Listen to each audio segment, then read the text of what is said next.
यूं ही कुछ दिन गुजर गए। सुरभि और अनुष्का मिलकर लगातार कुछ ना कुछ प्लानिंग कर रहे थे, जिससे काव्या को चोट पहुंचे या फिर मैंक अनुष्का की तरफ ध्यान दे। लेकिन मैंक तो घूम फिरकर काव्या पर ही अटक जाता था, क्योंकि सच्चा प्यार तो वह काव्या से ही करता था। सुबह के 11 बज रहे थे। धनराजगिरी परिवार में जोरों शोरों से तैयारियां चल रही थी। आज सुरभि की गोद भराई थी। उस दिन से काव्या की तबीयत भी खराब थी। कभी उसे चक्कर आ जाता, कभी उसकी सांस लेने में दिक्कत होने लग जाती, और कभी कभी तो काव्या का सर इतना जोर का दर्द होता था कि मैंग भी चिंता में आ जाता था। आज दोपहर में ही मैंग काव्या को डॉक्टर के पास लेकर गया था, उसकी जांच कराने के लिए। कुछ देर बाद मैंग और काव्या घर आते हैं। सारे लोग उसके पास गए। क्या बात है मैंग, काव्या की तबीयत को क्या हुआ है? क्यों ऐसे उसकी तबीयत खराब रहती है हमेशा? मानसी जी ने चिंता में कहा। मम्मा, काव्या को ऐसा कुछ हुआ है जो जल्दी ठीक नहीं होगा, मैंग ने उदास होकर कहा। काव्या भी उसके बगल में ही खड़ी थी। घर के सारे लोग काव्या और मैंग को घेर कर खड़े थे। सुरभि, अनुष्का, भावना, ऋषभ, शरद जी, मानसी जी सब वहीं थे। मैंग, हुआ क्या है? बता तो सही। जो होगा हम ट्रीटमेंट कराएंगे, ऋषभ ने कहा। हाँ मैंग, हमें चिंता हो रही है। इतने दिनों से सच में काव्या बहुत ज़्यादा बीमार रह रही है, शरद जी ने कहा। मैंग, तुम इतना सस्पेंस क्यों क्रिएट कर रहे हो? बताओ तो क्या हुआ है, अनुष्का ने कहा। लेकिन अंदर ही अंदर तो वह खुश हो रही थी। चाहती थी कि काव्या को कोई ऐसी बीमारी हो जाए जिससे वह मर ही जाए। मयंक और काव्या जोर से हंसने लगे। अरे हंस क्यों रहे हो तुम लोग? क्या हुआ है बताओ तो, मानसी जी ने कहा। भाई ये बता भी दीजिए, सारे लोग इंसिस्ट कर रहे हैं, भावना ने कहा। मम्मी पापा, आपकी छोटी बहू भी माँ बनने वाली है, मैक ने खुशी से बताया। अब तो सबके चेहरे का रंग देखने लायक था। सब तो खुशी से जैसे पागल ही हो गए थे, सिवाय सुरभि और अनुष्का के। अनुष्का के तो पैरों तले की ज़मीन ही खिसक गई थी। काव्या ने खुशी से सबके पैर छुए और आशीर्वाद लिया।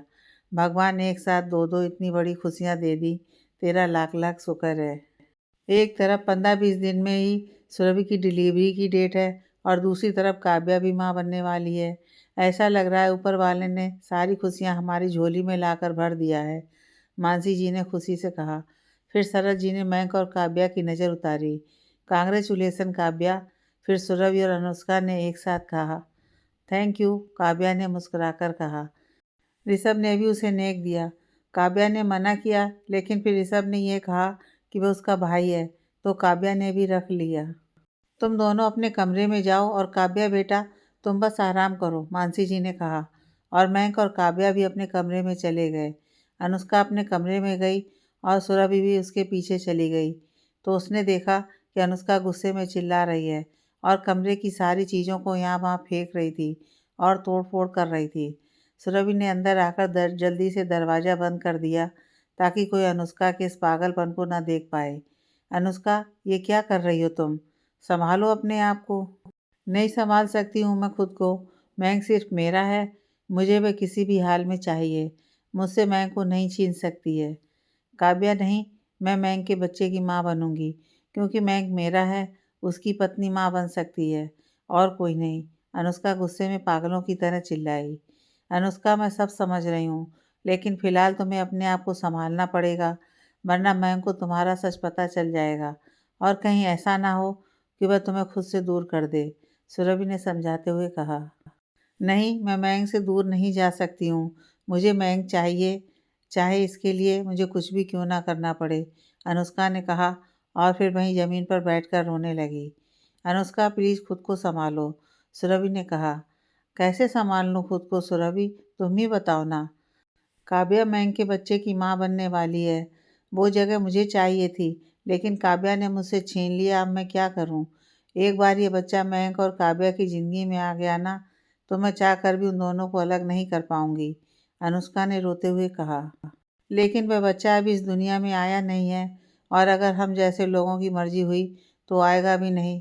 तुम अपने प्यार के लिए छोटे से बच्चे की कुर्बानी तो दे ही सकती हो, अनुष्का, सुरभि ने कहा। तुम्हारा क्या मतलब है कि मैं काव्या के बच्चे को मार दूं? अनुष्का ने कहा। तुम मैंग के प्यार के लिए काव्या की जान ले सकती हो, तो एक बच्चे को क्यों नहीं मार सकती हो, सुरभि ने कहा। फिर भी तुम खुद प्रेग्नेंट हो, तो खुद माँ बनने वाली हो, और तुम चाहती हो कि मैं किसी के बच्चे को छीन लूँ, एक माँ को बच्चे से अलग कर दूँ। मानना पड़ेगा, तुम्हें बहुत बड़ी खिलाड़ी हो तुम। खुश कर दिया तुमने आज मुझे, अनुष्का ने कहा। मैं जानती हूँ कि मैं प्रेग्नेंट हूँ और अपना बच्चा पैदा करने जा रही हूँ, लेकिन काव्या के बच्चे के मरने में मेरा भी बहुत फ़ायदा है, सुरभि ने कहा। इसमें तुम्हारा क्या फ़ायदा है? मेरा फ़ायदा तो है, अगर मैं उस बच्चे को मार दूँगी, तो आज नहीं तो कल मैं और काव्या को अलग कर ही दूँगी, क्योंकि जब कोई दर्द में रहता है ना, एक दूसरे से दूर भी जा सकता है और एक दूसरे के करीब भी आ सकता है। लेकिन तुम्हारा क्या फ़ायदा है? मुझे समझ में नहीं आया, अनुष्का ने पूछा। इसमें मेरा और मेरे बच्चे का फ़ायदा, अगर काव्या का कोई बच्चा नहीं होगा, इस घर की पूरी दौलत पर मेरे बच्चे का ही हक होगा, है ना? सुरभि ने कहा। लेकिन तुम भूल रही हो कि मैं इनकी बीवी मैं बनूंगी और मेरा भी बच्चा होगा, अनुष्का ने कहा। अनुष्का, तुम खानदानी लड़की हो, बचपन से तुमने पैसा देखा है, काफ़ी अमीर हो तुम, तुम्हें इस घर की दौलत का लालच नहीं हो सकता, लेकिन काव्या को ज़रूर हो सकता है। और दूसरी बात, तुम मेरी बेस्ट फ्रेंड भी बन चुकी हो, तो तुम्हारे साथ शेयर करने में मुझे कोई प्रॉब्लम नहीं होगी। लेकिन काव्या, जिसे मैं मरता हुआ देखना चाहती हूँ, उसी के साथ दौलत का बंटवारा मैं नहीं होने दूंगी, सुरभि ने गुस्से में कहा। बहुत तेज हो तुम, अनुष्का ने मुस्कुराकर कहा। फिर सुरभि को गले लगा लिया। सारे लोग बहुत ही अच्छे से तैयार हुए थे शाम की पार्टी के लिए। गोद भराई की रस्म बहुत ही धूमधाम से और बहुत ही अच्छे से निमट गई। रात को काव्या अपने कमरे में लेटी हुई थी, तभी मैंग भी बाथरूम से चेंज करके आया और उसके बगल में बैठ गया। क्या कर रही है मेरी बीवी और मेरा बच्चा? मयंक ने पूछा। हम दोनों तो आराम कर रहे हैं, काव्या ने मुस्कुराकर कहा। तुम जानती नहीं हो काव्या कि तुमने मुझे कितनी बड़ी खुशी दी है। तुम्हारी वजह से मैं बाहर नहीं जा रहा हूँ, मेरा परिवार इतना खुश है और तुम सबकी वजह से thank you so much Kavya, Mayank ने काव्या के पेट पर हाथ रखकर कहा। क्या मेरी वजह से? जैसे आपका तो कुछ है ही नहीं। ये सारी चीज़ें जो हो रही हैं ना, हमारा और करीब आना, घर वालों का इतना खुश रहना, यह सब मेरी वजह से नहीं, हमारी वजह से हुआ है। इसमें मेरा अकेले का कोई हाथ नहीं है। ये बच्चा जितना मेरा है उतना आपका भी है, काव्या ने कहा, तो मैंक ने उसे गले से लगा लिया। I love you Kavya, Mank ने कहा। I love you too Mank, Kavya ने भी मैंक के सीने से लगकर कहा। कुछ देर बाद ही दोनों सो गए। सुबह के 8 बज रहे थे, तब काव्या की नींद खुली। उसने देखा कि मैंक उसके बगल में ही बैठा हुआ है और उसे बड़े प्यार से निहार रहा है। गुड मॉर्निंग मैंक, काव्या ने अंगड़ाई लेकर कहा। गुड मॉर्निंग मेरी जान, मयंक ने मुस्कुराकर कहा। फिर काव्या की नज़र घड़ी पर गई और वह फिर से हड़बड़ाकर उठ गई। 8 बज गए हैं, मैं अभी तक सो रही हूँ और आप तो फ्रेश भी नहीं हुए। आपको ऑफिस नहीं जाना है क्या? काव्या ने हड़बड़ाहट में चिल्लाकर कहा। अरे अरे, शांत हो जाओ। पहली बात कि आज मुझे ऑफिस नहीं जाना है, क्योंकि आज संडे है, और दूसरी बात कि तुम्हें जितना हो सके आराम करना है। इसलिए अगर तुम 10 बजे तक भी सो गई ना, तो कोई प्रॉब्लम नहीं है, मयंक ने कहा। अरे, आराम करना, इसका मतलब क्या है, सोती रहूं? और आपकी जानकारी के लिए बता दूं कि प्रेग्नेंट औरतों को ना जल्दी उठना चाहिए, सेहत के लिए अच्छा होता है, काव्या ने कहा। अच्छा, ऐसा है तो मुझे तो लगा था कि देर तक सोना ठीक रहेगा। ठीक है, कल से मैं तुम्हें सुबह 6 बजे उठा दूंगा। ठीक है, मयंक ने कहा। बड़ी मेहरबानी, अब हटिए, मुझे जल्दी से फ्रेश होकर नीचे जाना है, काव्या ने कहा और उठकर बाथरूम में चली गई। मयंक उसे देखकर तो पेट पकड़कर हंसने लगा। हे भगवान, मेरी बीवी भी कितनी बड़ी जोकर है, लेकिन जैसी भी है, हद से ज़्यादा प्यारी है मुझे। हमेशा उसे खुश रखना, हंसते हुए रखना, मयंक ने प्रार्थना करते हुए मुस्कुराकर कहा। थोड़ी देर बाद काव्या और मयंक फ्रेश होकर नीचे आए। घर में पूजा तो हो चुकी थी, तो काव्या मंदिर के पास जाकर बस प्रणाम करके आ गई और फिर सबने साथ ही बैठकर लंच किया। लंच करते हुए ही सुरभि को थोड़ा अजीब लगने लगा। धीरे धीरे उसे दर्द होने लगा और फिर बहुत ही ज़ोर का दर्द होने लगा और वो दर्द के मारे चिल्लाने लगी। सारे लोग उसे हॉस्पिटल लेकर गए। डॉक्टर ने उसे अंदर एडमिट किया और सबको बाहर ही इंतज़ार करने को कहा। सब बहुत परेशान थे और ऋषभ की तो जान निकल रही थी। तभी डॉक्टर बाहर आई। लेबर पेन है, अभी ही डिलीवरी करनी होगी, डॉक्टर ने कहा। लेकिन डॉक्टर, आपने तो कहा था कि अभी 15-20 दिन है, ऋषभ ने कहा। जी हाँ, लेकिन ऐसा होता है। कभी कभी बच्चा पहले जन्म ले लेता है और कभी कभी तो बाद में भी लेता है। ज़्यादा प्रॉब्लम नहीं है तो नॉर्मल डिलीवरी ही कर सकते हैं, डॉक्टर ने कहा और फिर अंदर चली गई। अंदर से सुरभि के चिल्लाने की बहुत ज़्यादा आवाज़ आ रही थी। सारे लोग ऋषभ के साथ खड़े थे और टेंशन में भी थे।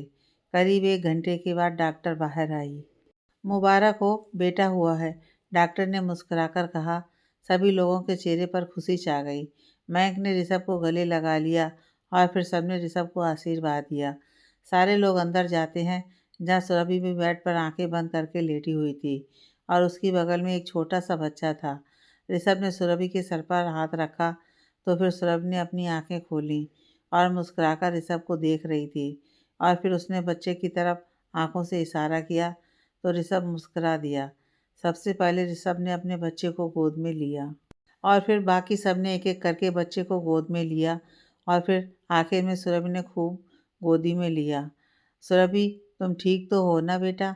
मानसी जी ने मुस्कुराकर कहा। जी मम्मी जी, मैं बिल्कुल ठीक हूँ। अपने बच्चे को देखकर कोई माँ खुश कैसे नहीं रहेगी? उसका तो सारा दुख ही हर जाएगा। सुरभि ने नम आंखों के साथ अपने बच्चे को देखते हुए कहा। काव्या भी अपने पेट पर हाथ रख लिया और मुस्कुराने लगी। अगले दिन सुरभि को डिस्चार्ज कर दिया गया और सारे लोग घर वापस आ गए। घर आकर सबने उस बच्चे की नज़र उतारी और घर में स्वागत किया। फिर आज शाम को नामकरण रखवाया है मैंने। पंडित जी ने कहा था नामकरण के लिए आज का ही दिन अच्छा है और इसके बाद सीधे 10 दिन बाद का वक्त सही रहेगा। तो तुम लोग नाम सोच लो, वरना फिर पंडित जी के बताए हुए अक्षर के अनुसार ही नाम रखना पड़ेगा, मानसी जी ने मुस्कुराकर कहा। मम्मी जी, मैं पंडित जी के दिए हुए अक्षरों के अनुसार ही नाम रखना पसंद करूँगी। हो सकता है मेरे बच्चे के लिए वही सही हो, सुरभि ने कहा। मैं भी सुरभि से सहमत हूँ, ऋषभ ने कहा। ठीक है, फिर यह तो बहुत अच्छी बात है। मैं तैयारियां करवाता हूँ, शरद जी ने कहा। शाम को नामकरण की पूजा रखवाई जाती है। पंडित जी आकर बैठे ही थे और पूजा करा रहे थे। सामने ऋषभ और सुरभि बैठे हुए थे और साथ में बच्चे को गोद में लिए हुए थे। उनके जस्ट पीछे मयंक और काव्या भी बैठे थे। आप लोगों ने कोई नाम सोचा है बच्चे का? पंडित जी ने पूछा।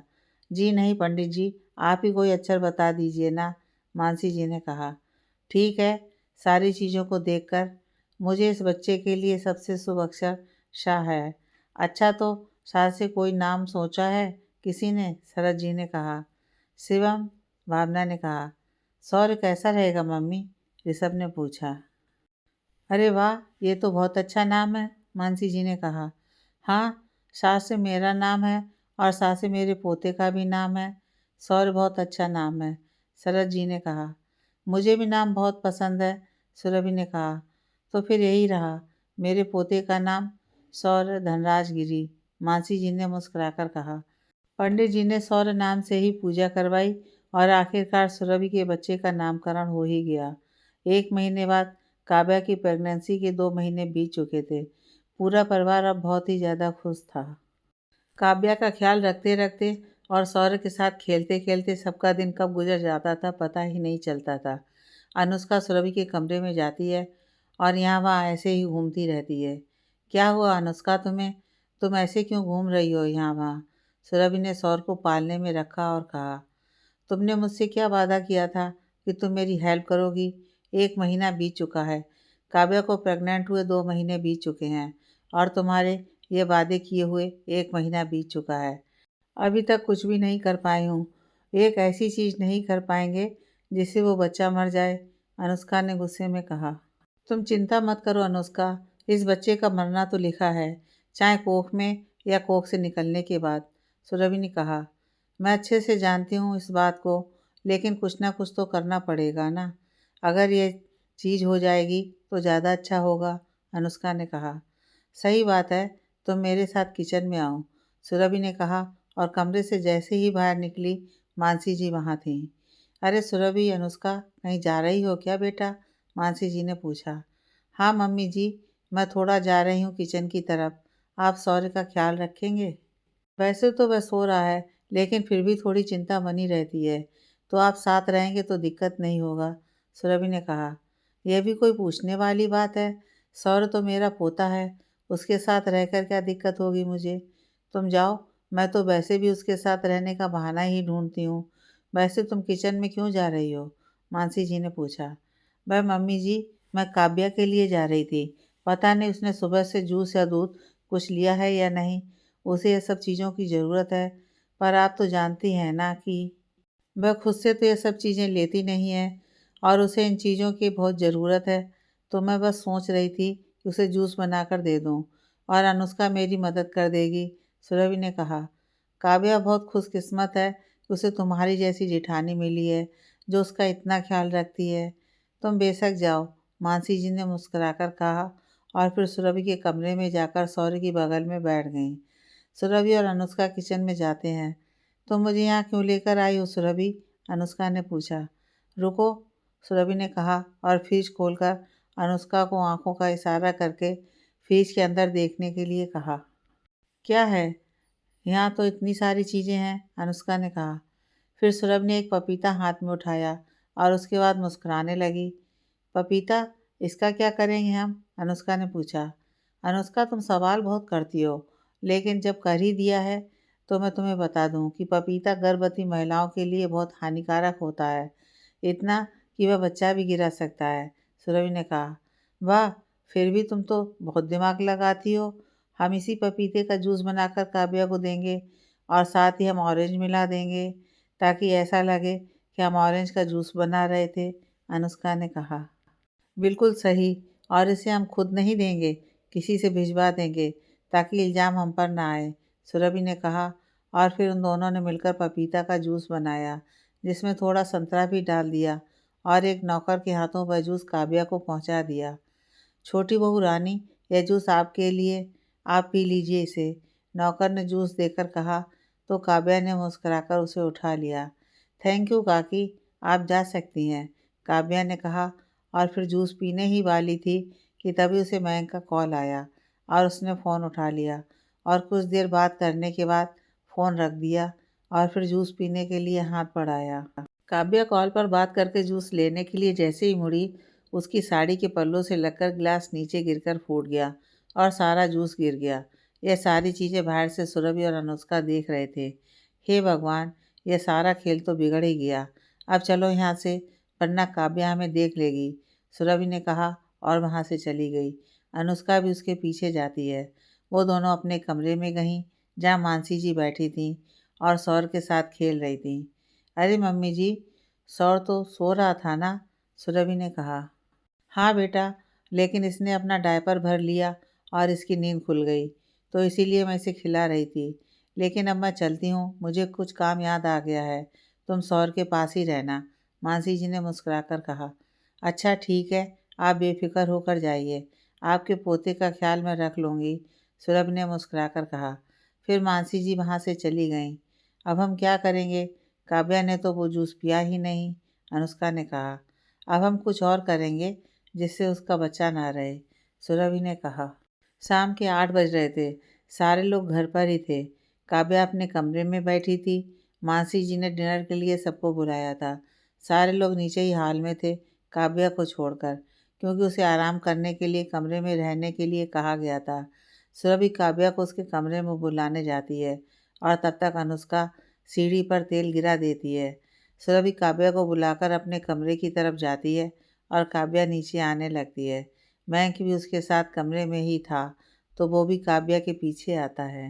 लेकिन उसकी नज़र उस तेल पर जाती है और तभी काव्या उस पर पैर रखकर गिरने ही वाली थी कि मयंक उसे बचा लेता है और काव्या उसकी बाहों में गिर जाती है। सारे लोग भागकर काव्या के पास आते हैं। काव्या साइड से सीढ़ी से नीचे उतरती है। काव्या, तुम ठीक तो हो ना बेटा? मानसी जी ने हड़बड़ाकर पूछा। हाँ मम्मी जी, काव्या ने घबराहट के साथ कहा। भगवान का लाख लाख शुक्र है कि यह अनहोनी होने से बच गई, सरस जी ने कहा। लेकिन फर्श पर तेल गिराया किसने? घर पर एक प्रेग्नेंट लेडी है, सब कोई सौर्य को लेकर भी घूमते हैं, 2 बुजुर्ग लोग हैं, कोई भी गिर सकता है, मयंक ने गुस्से में कहा। मयंक, जाने दीजिए ना, गलती से किसी से हो गया होगा, काव्या ने कहा। काव्या, मैं तुम्हारे और हमारे बच्चे की जान के साथ कोई रिस्क नहीं ले सकता हूँ, मयंक ने कहा। कुछ देर बाद सबने खाना खाया और सोने चले गए। अब कुछ और महीने बीत चुके हैं। काव्या की प्रेगनेंसी को पूरे 9 महीने हो चुके थे। 1 महीने पहले ही उसकी गोद भराई भी पूरी हुई। इन महीनों में अनुष्का और सुरभि ने बहुत कोशिश की कि काव्या को या उसके बच्चे को मार दिया जाए, पर वो सफल नहीं हो पाईं। रात के 10 बज रहे थे। सारे लोगों ने खाना खा लिया था और अपने अपने कमरे में सोने चले गए थे। काव्या भी अपने कमरे में गई थी और मयंक के साथ कुछ बातचीत के बाद सो गई थी। करीब 2 घंटे बाद अचानक ही काव्या को लेबर पेन होने लगा। पहले तो उसने बर्दाश्त किया, लेकिन जब बर्दाश्त नहीं हुआ तो बस वहीं दर्द से छटपटाने लगी। तभी मयंक की नींद खुली। तुम ठीक तो हो ना? क्या हुआ अचानक तुम्हें? मयंक ने घबरा कर कहा। मयंक, मुझे बहुत दर्द हो रहा है। प्लीज़ हॉस्पिटल लेकर चलिए जल्दी। लगता है टाइम आ गया है, काव्या ने दर्द से छटपटाते हुए कहा। हाँ ठीक है, चलो चलो, मैं घर में सबको बता देता हूँ, मैग ने हड़बड़ाकर कहा। और मैं काव्या को कमरे से बाहर लेकर आया और उसके बाद सबको उठाया। मैग, तू जाकर गाड़ी निकाल बेटा, हम काव्या को लेकर आते हैं, मानसी जी ने कहा। तो मैं गाड़ी निकालने गया। मम्मी पापा, आप दोनों मैग और काव्या के साथ चले जाइए और मैं दूसरी गाड़ी निकालता हूँ और बाकी लोगों को लेकर आता हूँ, ऋषभ ने कहा। कि सरत जी ने हाँ में सर हिला दिया। सारे लोग हॉस्पिटल पहुंचे। काव्या से अब दर्द बर्दाश्त नहीं हो रहा था और उसकी हालत देखकर मैं पागल हो रहा था, क्योंकि वह तो काव्या को थोड़ी सी भी दर्द में नहीं देख सकता था। जल्दी कुछ कीजिए, बहुत दर्द हो रहा है इसे, मैक ने डॉक्टर से कहा।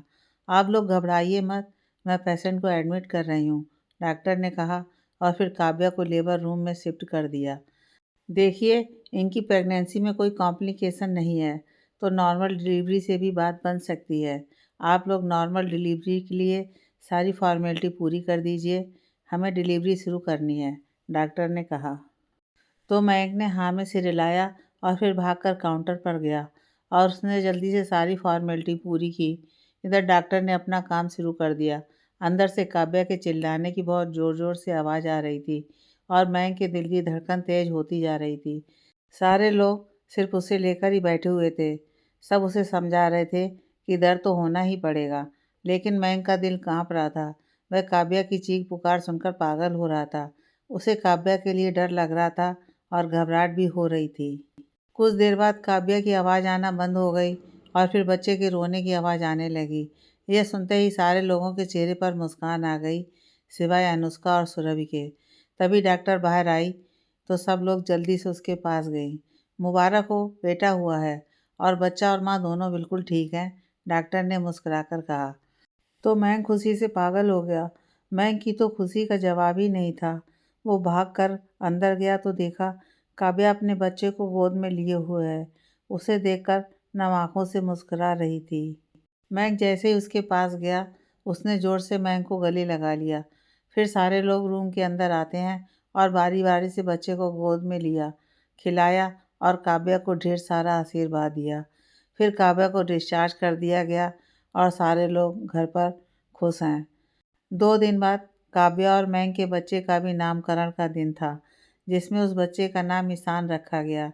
देखा तुमने क्या हुआ, 9 महीने बीत गए, हम कुछ नहीं कर पाए। अब उस बच्चे को नहीं मार पाए और ना ही काव्या का कुछ बिगाड़ पाए।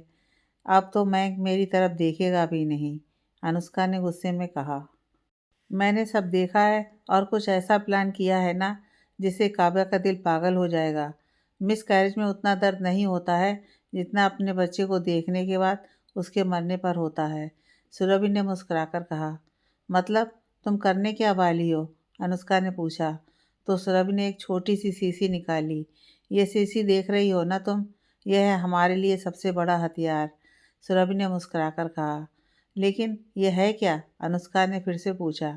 यह एक ऐसा जहर है जो अगर मैं ईशान को बस चटा दूँ ना, तो उसे ऐसी बीमारी होगी कि वह 1 घंटे में मर जाएगा और सारे लोगों को लगेगा कि उसकी मौत बीमारी से हुई है, सुरभि ने कहा।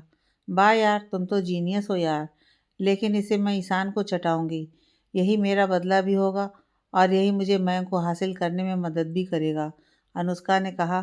तो सुरभि ने मुस्कुराकर बस इसी अनुष्का को दे दिया। शाम 8 बज रहे थे। मयंक, शरद जी और ऋषभ ऑफिस से आ गए थे। ईशान काव्या के कमरे में पालने में लेटा था और खेल रहा था। काव्या बाथरूम में गई थी मुंह हाथ धोने के लिए, तभी अनुष्का वहां आई और मौका देखकर उसने उस शीशी में से एक बूंद जहर अपने हाथ पर लिया और ईशान को चटा दिया। अनुष्का ने अपने प्लान को अंजाम दिया और फिर वहां से निकलकर वापस अपने कमरे में चली गई। करीब 5 मिनट के बाद मयंक वहां आया, तभी काव्या भी बाथरूम से निकली। क्या जी, आपका बेटा कब से आपका इंतजार कर रहा था, लेकिन आपके पास अपनी बीवी और अपने बच्चे के लिए फुर्सत ही नहीं है, काव्या ने मुस्कुराकर कहा। आप ही लोगों के लिए तो दिन भर काम करता हूँ, मयंक ने कहा और फिर ईशान को गोद में उठा लिया। और फिर मयंक और काव्या दोनों ही ईशान के साथ खेलने लगे कि तभी ईशान रोने लगा, तो काव्या ने उसे गोद में ले लिया। क्या हुआ ईशान बेटा, चुप हो जाओ, चुप हो जाओ, क्या हो गया, काव्या ने उसके सर को सहलाते हुए कहा। ईशान बहुत ज़्यादा रो रहा था और तभी उसने उल्टी कर दी। अब काव्या बहुत ज़्यादा डर गई कि अचानक ऐसा क्या हो गया। मयंक ने फौरन डॉक्टर को बुलाया। घर के सारे लोग भी चिंता में वहीं खड़े थे। मैंने एक दवा तो चटाई है, लेकिन ये असर दिखाएगी या नहीं ये नहीं पता, डॉक्टर ने कहा। हे भगवान, ऐसी क्या गलती हो गई है मुझसे जो मेरी नन्ही सी जान को इतनी तकलीफ हो रही है। प्लीज़ डॉक्टर, कुछ करिए डॉक्टर साहब, काव्या ने परेशानी से कहा। काव्या धीरज रखो बेटा, सब ठीक हो जाएगा, मानसी जी ने काव्या को समझाया। नहीं मम्मी जी, मेरा दिल बहुत घबरा रहा है, हे भगवान मेरे बच्चे को ठीक कर दीजिए, काव्या ने रोते हुए कहा। ईशान के हाथ और पैर अब लाल हो गए थे और फिर अचानक उसका रोना बंद हो गया। आई एम सॉरी, डॉक्टर ने सर झुकाकर कहा। तो सारे लोग रोने लगे और काव्या 1 मिनट तक तो स्तब्ध होकर डॉक्टर को देख रही थी। सॉरी किस बात के लिए, आप कोशिश करिए ना डॉक्टर, मेरा ईशान ठीक हो जाएगा। आप छोड़िए, मैं खुद अपने बच्चे से बात करूंगी, मैं खुद अपने बच्चे को ठीक करूंगी, काव्या ने कहा और फिर ईशान को गोद में उठाया और फिर उसे घुमाने लगी और रोते रोते लोरी सुनाने लगी। सब लोग समझ गए थे कि काव्या को ईशान की मौत का सदमा लगा था। मैं काव्या की हालत देखकर और भी ज़्यादा रोने लगा। काव्या ने ईशान को पालने में लिटाया और फिर उसे झुलाने लगी। बहुत आराम कर लिया तुमने ईशान, अब मम्मा से बात करो, खेलो, आंखें खोलो ना बेटा। देखो माँ है, पापा हैं, दादा दादी भी हैं, बड़े पापा भी यहाँ हैं, सबको दिखा दो कि ईशान सिर्फ अपनी मम्मा से बात करता है, बोलो ना बेटा, काव्या ने रोते हुए कहा। अगर यही हाल रहा तो काव्या भी पागल हो जाएगी और फिर मैं को हासिल करना और आसान हो जाएगा, अनुष्का ने धीरे से सुरभि के कान में कहा। तो सुरभि ने हल्का सा मुस्कुरा दिया। मानसी जी और मयंक और बाकी लोग काव्या के पास गए और फिर मानसी जी जाकर काव्या के बगल में बैठी। मम्मी जी देखिए, आपको लगता है ना कि ईशान बहुत बदमाश होगा और दिन भर खेलता रहेगा, तो देखिए अब ये उठेगा और फिर खेलेगा, काव्या ने रोते हुए मुस्कुराकर कहा। मानसी जी ने काव्या का हाथ ईशान के सर पर से हटाया। काव्या, ईशान हमें छोड़कर चला गया है, मानसी जी ने रोते हुए कहा। नहीं नहीं, नहीं नहीं, मेरा बच्चा मेरा जान, ऐसे मुझे छोड़कर नहीं जा सकता है, काव्या ने रोते हुए कहा और फूट फूट कर रोने लगी और फिर बेहोश हो गई। मैघ ने जल्दी से काव्या को गोद में उठाया और फिर बेड पर लिटाया और डॉक्टर ने फिर उसकी जांच की। इन्हें आपने बच्चा खोने का सदमा लगा है। अब अगर अपने बच्चे की बॉडी को देखा तो शायद इन्हें काफ़ी गहरा सदमा लगे और इनकी दिमागी हालत ख़राब भी हो सकती है, डॉक्टर ने कहा और फिर काव्या को एक इंजेक्शन लगाया। मेरी दी हुई इंजेक्शन से ये सुबह तक सोती रहेंगी, अभी इनके दिमाग को आराम की बहुत ज़रूरत है, डॉक्टर ने कहा और फिर चले गए। सुबह के 6 बजे काव्या को होश आया और वो झट से उठकर बैठ गई और उसकी नज़र सामने ही रखे ईशान के मृत शरीर पर पड़ी। ईशान, ईशान, काव्या ज़ोर ज़ोर से चिल्लाने लगी और फिर रोने लगी और भागकर उसके पास गई और उसे गोद में उठाया और अपने सीने से लगा लिया। मैं उसके पास गया और फिर ईशान को काव्या की गोद से लिया और ऋषभ को देकर जाने का इशारा किया।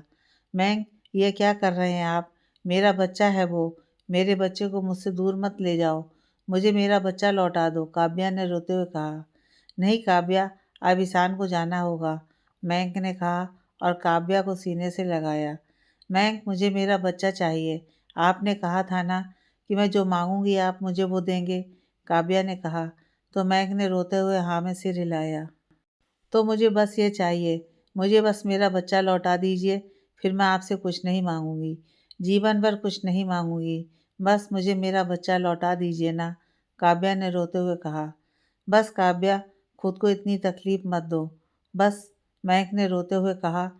तो फिर बैठे हुए ही काव्या को गले से लगा लिया और दोनों एक दूसरे में लिपटे हुए फूट फूट कर रोने लगे। सारे लोग वहीं बैठकर रो रहे थे कि तभी ऋषभ रोते हुए वहां आया और फिर मैंग को चलने का इशारा किया। तो मैंग काव्या से अलग हुआ और उठने लगा, जिसे काव्या समझ गई। आप कहाँ जा रहे हैं मैंग? आप घाट जा रहे हैं ना? मैं भी चलूँगी, काव्या ने कहा।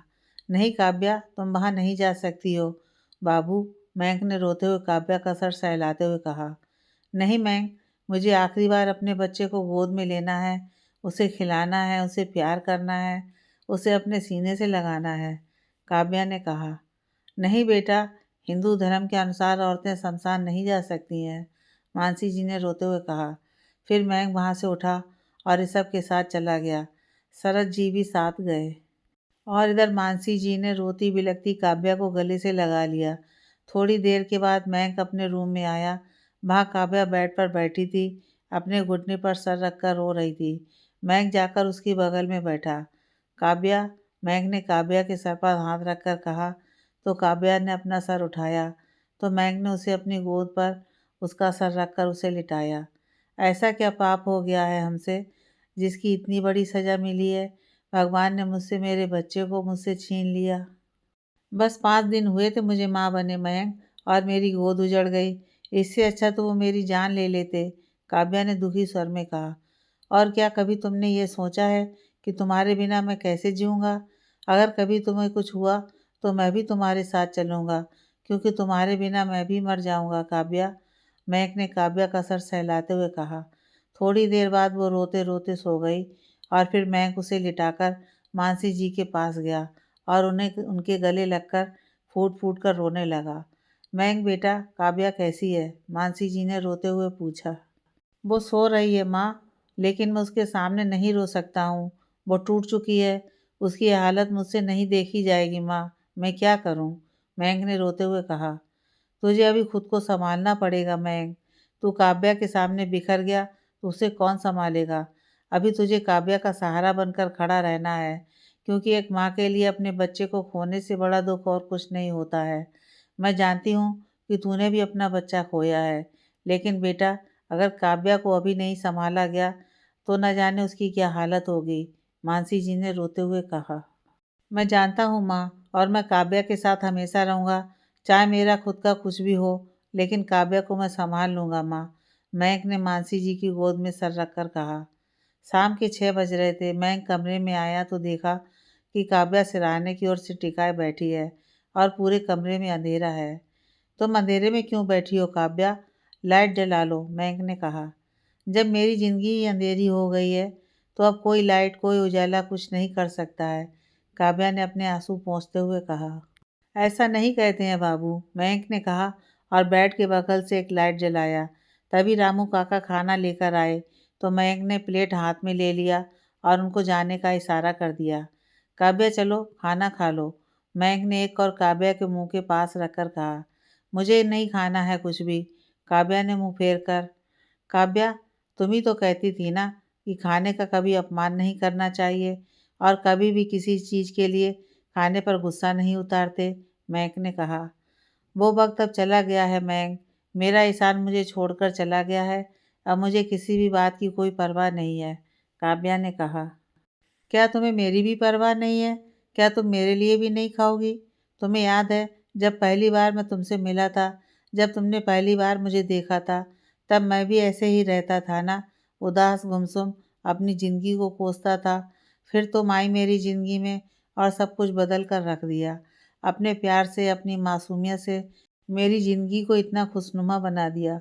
वक्त के साथ हर घाव भर जाता है काव्या, ईशान मेरा भी बेटा था, लेकिन मेरे लिए इस वक्त सबसे ज़्यादा ज़रूरी तुम हो।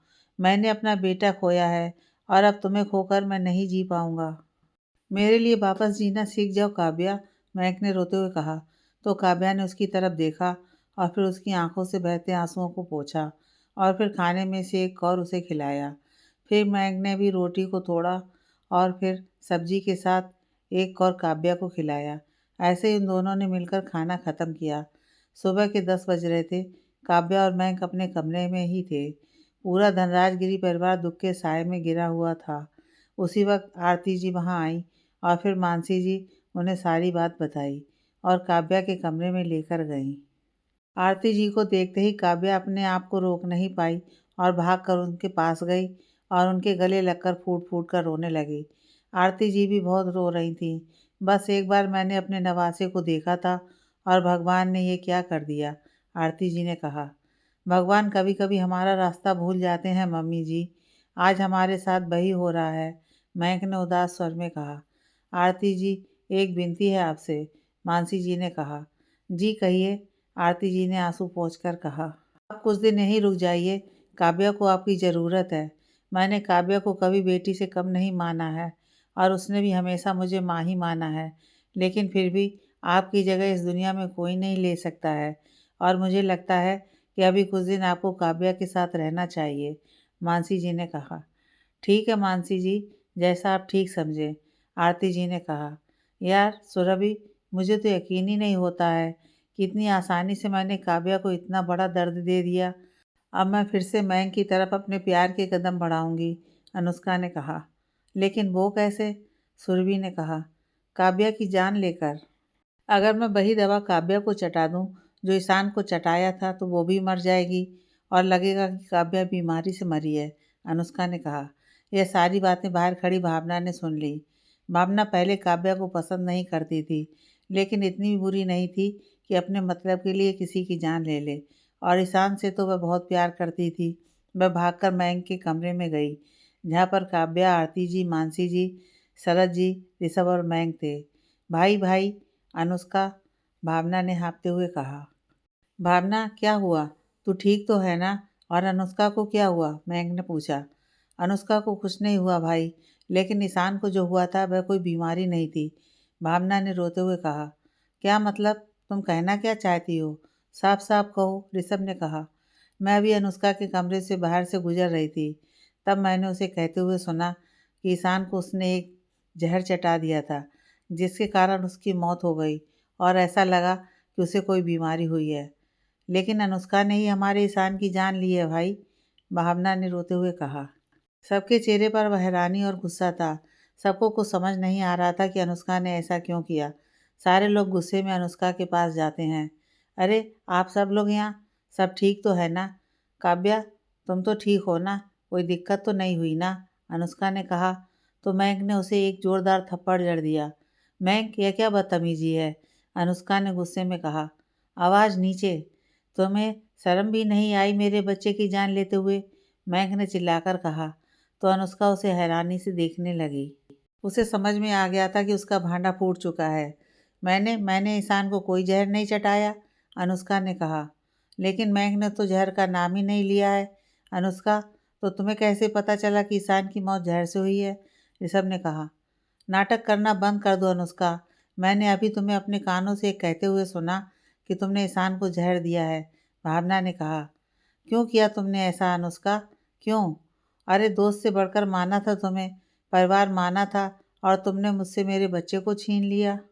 क्या बिगाड़ा था उस नन्ही सी जान ने तुम्हारा? क्यों किया तुमने ऐसा? मैं गुस्से में चिल्लाया। तुम्हारे लिए?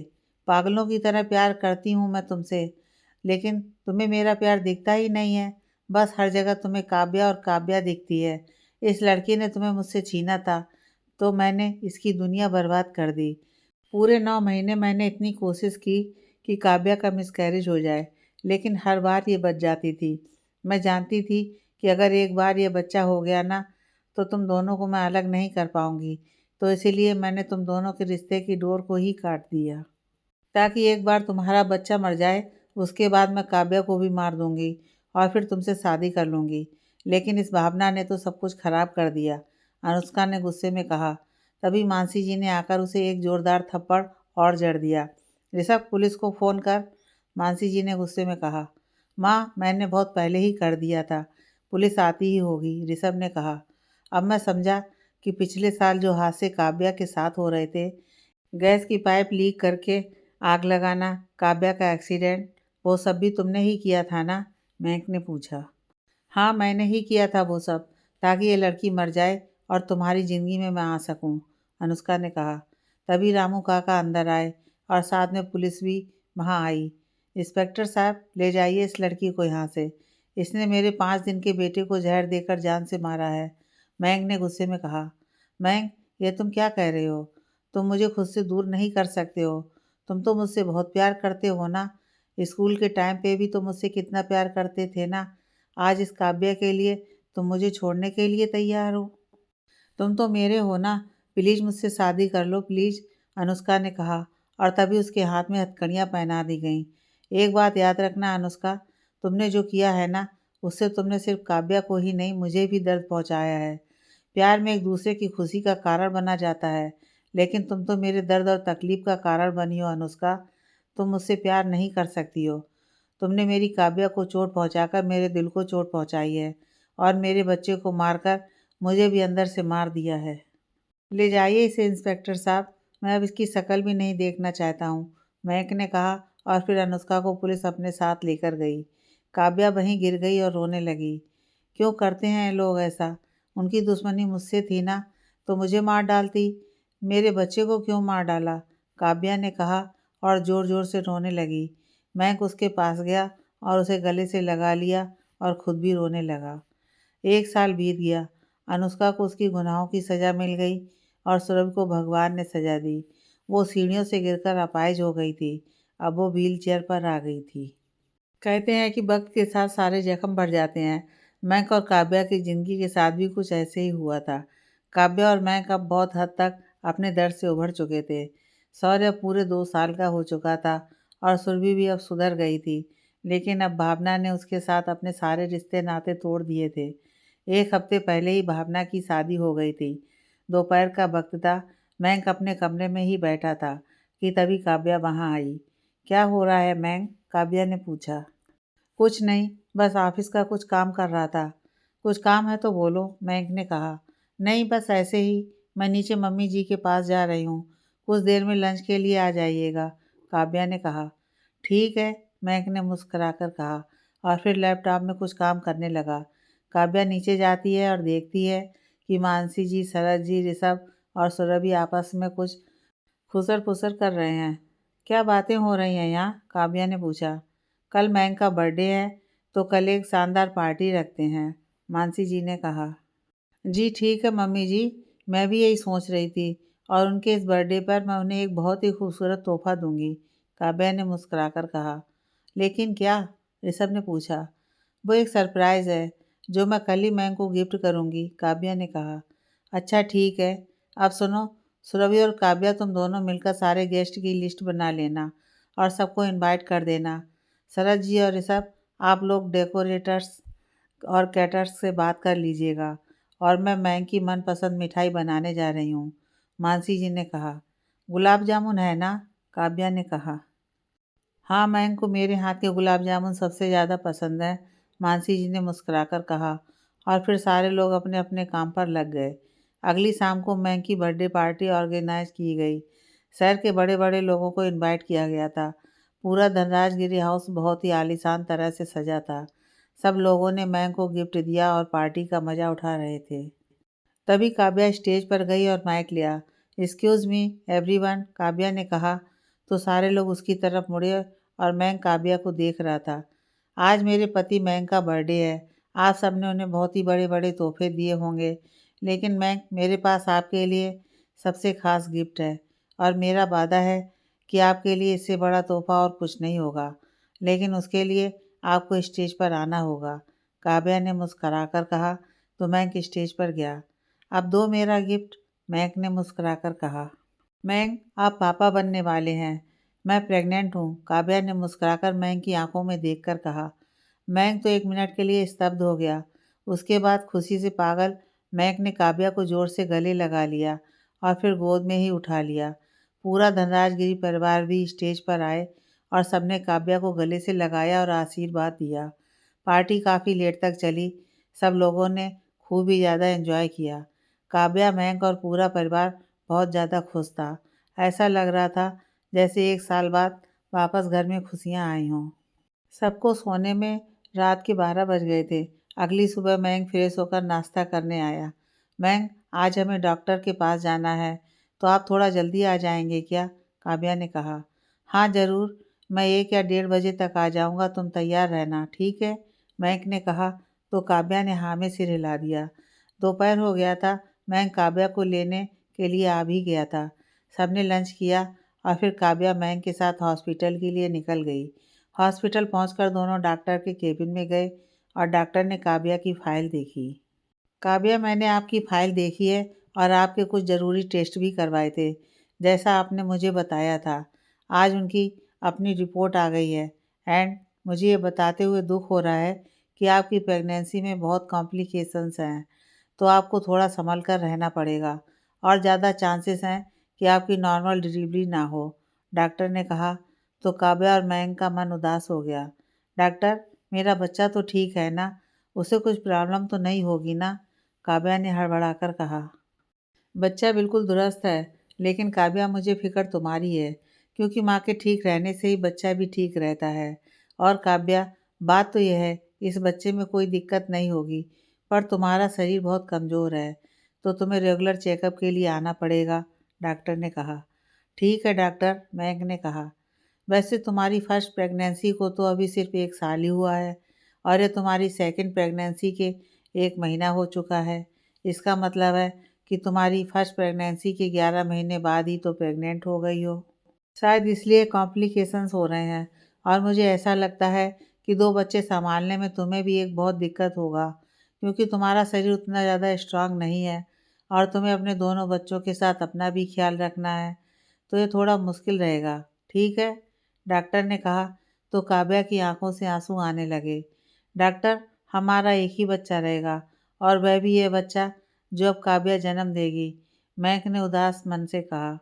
मैं कुछ समझी नहीं, यह तो इनकी सेकंड प्रेगनेंसी है ना? डॉक्टर ने कहा। हाँ डॉक्टर, लेकिन जन्म लेने के 5वें दिन ही हमारा पहला बच्चा इस दुनिया से चला गया, मैक ने कहा। मुझे माफ़ कर दीजिए मिस्टर एंड मिसेस धनराजगिरी, और सच पूछिए तो ऐसे केस में जनरली माँ की जान को खतरा होता है, तो इसलिए बेहतर रहेगा कि अब आप पुरानी कोई बात नहीं सोचेंगे तो अच्छा रहेगा, क्योंकि कोई भी लापरवाही काव्या पर भारी पड़ सकती है और अब आपको एकदम टेंशन फ्री रहना है और बहुत ही खुश रहना है, तभी आपके और आपके बच्चे के लिए अच्छा रहेगा। आपको भरपूर नींद लेनी है, भरपूर आराम करना है, अच्छे से खाना खाना है और अपना बहुत बहुत ख्याल रखना है, ठीक है? डॉक्टर ने कहा। जी डॉक्टर, काव्या ने मुस्कुराकर कहा। उसके बाद मयंक और काव्या घर चले आए। घर आकर उन्होंने सारी बातें घर वालों को बताई। तुम चिंता मत करो काव्या, बस अपना ख्याल रखो, उसके बाद सब कुछ अच्छे से हो जाएगा। ये सब तो होता ही रहता है, मानसी जी ने काव्या को समझाकर कहा। जिस माँ ने अपने 5 दिन के बच्चे को खो दिया हो, तो कैसे नहीं डरेगी मम्मी जी? लेकिन इस बार भगवान मेरे साथ नाइंसाफ़ी नहीं कर सकते हैं। मुझे मेरा बच्चा सही सलामत चाहिए बस, चाहे मेरी जान ही क्यों ना ले लें वो, काव्या ने उदास मन से कहा। सब कुछ सही रहेगा काव्या, ना तो मैं तुम्हें कुछ भी होने दूंगा और ना ही हमारे बच्चे को, मैंग ने कहा। तो काव्या उसके पास आकर उसके गले लग गई। पूरे 9 महीने काव्या का बहुत ख्याल रखा गया। सबने उसे खूब प्यार से रखा और खुश रखा। काव्या हर महीने में कम से कम 2 बार तो डॉक्टर के साथ चेकअप करा ही लेती थी। फिलहाल तो कोई दिक्कत नहीं आई थी, लेकिन डॉक्टर ने पहले भी कहा था कि पूरी प्रेगनेंसी में कोई दिक्कत नहीं होगी, जो भी होगा डिलीवरी के समय ही होगा। और आज वही दिन था। शाम को ही काव्या की गोद भराई की रस्म कंप्लीट हुई थी और अगली सुबह काव्या को लेबर पेन शुरू हो गया। सारे लोग उसे डॉक्टर के पास लेकर गए। आधे घंटे काव्या की जांच करने के बाद डॉक्टर बाहर आई। अंदर से काव्या के चिल्लाने की बहुत तेज़ आवाज़ आ रही थी। डॉक्टर, क्या हुआ है? काव्या ठीक तो है ना? महक ने कहा। काव्या तो ठीक है, लेकिन हम नॉर्मल डिलीवरी नहीं कर सकते हैं, ऑपरेशन करके ही डिलीवरी करनी होगी, डॉक्टर ने कहा। ठीक है डॉक्टर, आप जैसा ठीक समझें, मानसी जी ने कहा। लेकिन एक कंडीशन है, इस ऑपरेशन के दौरान मैं माँ और बच्चे दोनों में से किसी एक को ही बचा सकती हूँ, डॉक्टर ने कहा। सारे लोग हैरान परेशान थे। किसी को कुछ समझ नहीं आ रहा था कि अब क्या होगा। इतने दिनों बाद खुशियाँ आई तो थीं, लेकिन एक ऐसा रूप था खुशियों का जिसमें उन्हें अपनी बहू और होने वाले बच्चे में से किसी एक को चुनना था। कुछ देर चुप रहने और दुखी रहने के बाद मैं अपने आंसू पोंछकर डॉक्टर के सामने आया। डॉक्टर, आप माँ को बचाइए, मैक ने भरी हुई आंखों के साथ कहा। ठीक है, मैं जल्दी ही ऑपरेशन शुरू करने जा रही हूँ। आप लोग प्लीज़ फॉर्मेलिटी भर दीजिएगा, डॉक्टर ने कहा और लेबर रूम के अंदर चली गई। सारे लोग दुखी होकर वहीं बैठे हुए थे। मैक तो रो ही रहा था। उसे डर था कि काव्या का क्या हाल होगा। सब बस भगवान से यही दुआ कर रहे थे कि दोनों बच जाएं। करीब 2 घंटे के बाद वह बाहर आई तो सारे लोग भागकर उसके पास गए। डॉक्टर, काव्या ठीक तो है ना? मयंक ने कहा। गुड न्यूज़ है, आपको बेटी हुई है और काव्या भी बिल्कुल सही सलामत है। ऐसा शायद ही कभी होता है कि ऐसे केस में माँ और बच्चा दोनों बच जाते हैं, डॉक्टर ने मुस्कुराकर कहा। उस वक्त तो पूरे घर का चेहरा देखने लायक था और खासकर कि मयंक का। ऐसा लगा कि उसे एक नई जिंदगी मिल गई है। सारे लोग लेबर रूम के अंदर गए तो देखा कि काव्या बेहोश पड़ी है और बगल में एक बहुत ही प्यारी सी बच्ची है जो कि उन दोनों की बेटी थी। मयंक ने उसे गोद में उठाया और उसके सर को चूमा। अरे मेरी पोती को मुझे भी तो दो, कितनी प्यारी है ये, मानसी जी ने उस बच्ची को गोद में लेकर कहा। मम्मी जी, खूबसूरती में तो ये काव्या से भी 2 कदम आगे निकली, कितनी प्यारी है ये, सुरभि ने मुस्कुराकर कहा। तभी काव्या को होश आया तो उसकी नज़र सबसे पहले मयंक पर गई। मयंक ने काव्या को उठने में मदद किया और फिर बच्ची को उसकी गोद में दिया। काव्या ने आंसू भरी आंखों के साथ उसे गोद में लिया और सीने से लगाया। हे भगवान, तरस गई थी मैं अपने बच्चे को अपने सीने से लगाने के लिए। तेरा लाख लाख शुक्र है भगवान कि तूने मेरी बच्ची को सही सलामत मेरी गोद में रख दिया। अब आगे भी इसका ऐसे ही ख्याल रखना भगवान, काव्या ने हल्का रोते हुए कहा और फिर उस बच्चे के गाल को चूम लिया। सब लोगों की आंखों में आंसू भी थे और खुशी भी। 5 दिन के बाद काव्या घर वापस आई। पूरा परिवार बहुत ही ज़्यादा खुश था। उस बच्चे का नाम उन लोगों ने मुस्कान रखा। पूरा परिवार अब बहुत ही ज़्यादा खुश था और काव्या और मयंक तो और भी ज़्यादा, क्योंकि उन दोनों को अपनी ज़िंदगी की हर एक खुशी मिल गई थी, एक दूसरे का प्यार भी और अपना बच्चा भी। यकीन नहीं होता है मयंक कि इतनी मुश्किलों के बाद भी हमारी ज़िंदगी अब बहुत अच्छी हो गई है। पता है, मुझे लगता था ना कि आप मुझसे कभी प्यार नहीं करोगे, कभी मैं आपका प्यार नहीं पा पाऊंगी, लेकिन आपने तो मुझसे इतना प्यार किया है जो कि कोई बयान भी ना हो पाए, काव्या ने मुस्कान को गोद में लिए हुए कहा। पता तो मुझे भी नहीं लगा कि कब तुम मेरी दुश्मन से दोस्त बन गई और फिर दोस्त से मेरी जान बन गई।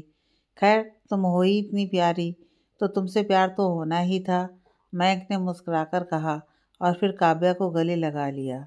दी एंड।